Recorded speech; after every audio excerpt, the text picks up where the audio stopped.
Okay, the Digital Lounge presents Another World 20th Anniversary Edition. My name is Scratch. I am with XboxGamer.me, and I'm gonna review this bad boy for you for free. So that's cool.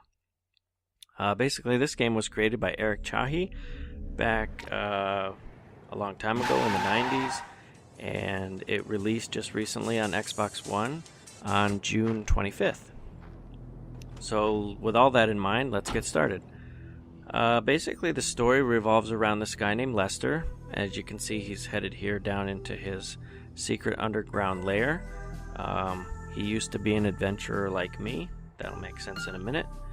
And basically right now he's just conducting these experiments, and known as Project 23, it doesn't go very well because he gets hit by lightning while he's in the middle of something really important.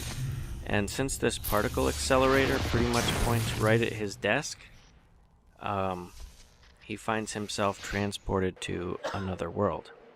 Now, while he's on another world, there's a whole bunch of creatures all over the place. Like this guy, he took a fingernail to the knee and died. You're probably going to die a lot.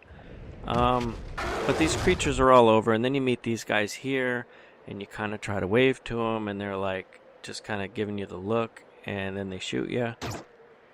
And that could be the end of the game, but it's not. Instead, you survive the blast, and you're in jail, and you meet this alien friend, and pretty much spend the rest of the game trying to get out, or trying to get off the planet, or exploring it, or figuring out what the hell happened to you. The game features, you can change the difficulties, adjust the screen size, but the two important things are the sound and the resolution. You can do high and low. So that's pretty cool, so you can see what it used to look like versus now. And you can also do level select, in case you missed some achievements, although I doubt you will. What we've got here is you can press Y, just like in Halo Combat Evolved, the one that they, the remake. You can see what the old graphics look like, which is pretty cool. This technique that you're seeing here is known as rotoscoping, and it was pretty much a newer technology that was pretty cool. It basically, you take a video and then frame by frame create the images over it to kind of recreate live action. It was pretty big at the time, or a pretty big accomplishment at the time. The gameplay wise, you're just going to be kind of running around. It's a platformer. Really reminds me a lot of Pitfall. You can see there's a little Star Wars inspiration there. But basically it's a platform puzzler sort of thing. You have like these different little game modes, like here where you're rolling through the ducks. And this game is really tough. You do have this little guy here, or this big guy here to help you. He's really slow and doesn't talk much, but he does have one of the only audio dialogues in this game. That's pretty much it.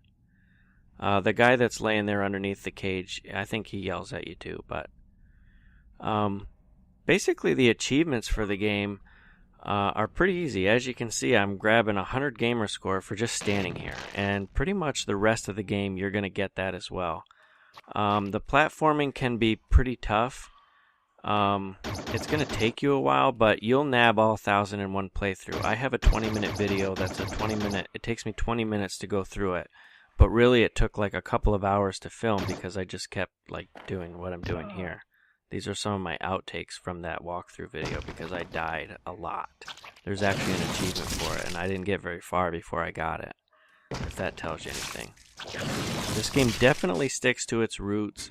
It doesn't offer too much in the way of updates or upgrades or anything like that, other than the visuals, which is a nice effect. But other than that, there's not too much. But I guess if you wanted to look at it for what it is, it's definitely a timepiece, and it's something that you can experience for yourself, and just to see how hard games used to be. Like, you didn't have continue. That game, when I was a kid, this game would have taken me days to beat.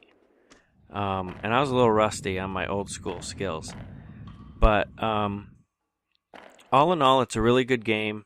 It's really easy gamer score. It shouldn't take you long to beat. As far as replayability, The only thing I can really see about playing back through it would be if you wanted to try to perfect it and maybe do like some speed runs. Like maybe you could do like a 20-minute time without editing heavily for a long time.